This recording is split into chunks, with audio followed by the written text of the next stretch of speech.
During the 2014 legislative session, the DFL-led Minnesota Senate enacted a series of common-sense measures to continue the state's strong economic and job growth while creating a better standard of living for Minnesota residents.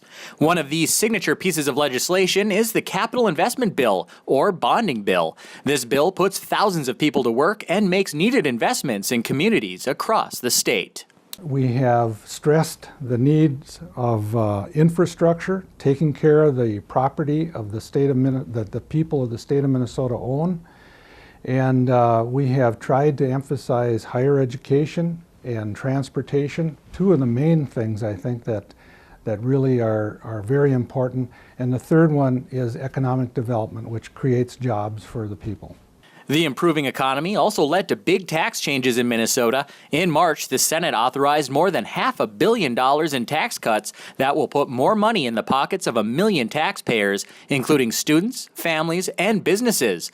Also included was a provision that would help the state weather economic downturns in the future. We put a mechanism in place that when we do have good times, some money will automatically go into the rainy day fund. So we will build this account so that when we do have our economic ups and downs, which we always will have, during the downturns, we hopefully won't have to go through some of the shifts and the unallotments that we did the past number of years.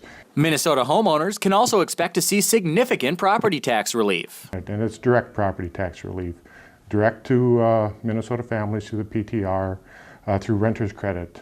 Now through an expansion on the Ag Homestead credit. The Senate made great strides this session, ensuring everyone is treated fairly in the workforce. The Women's Economic Security Act, signed into law in May, makes sure that women receive equal pay for equal work and provides workplace protections for pregnant women and nursing mothers. By supporting women in the workforce, all Minnesota families benefit. The Women's Economic Security Act is really an attempt to get at that wage differential and get at other issues that discriminate against women in the workforce. And for the first time in nearly a decade, workers who care for the most vulnerable in our state are going to get a much-deserved 5% raise.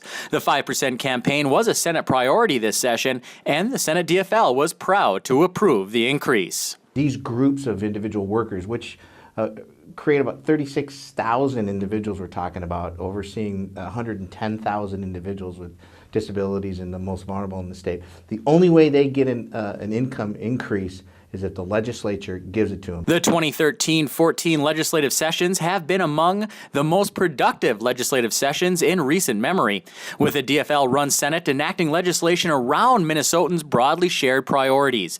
Together with our growing economy, these measures will keep Minnesota moving in the right direction and build a brighter future for our children and grandchildren.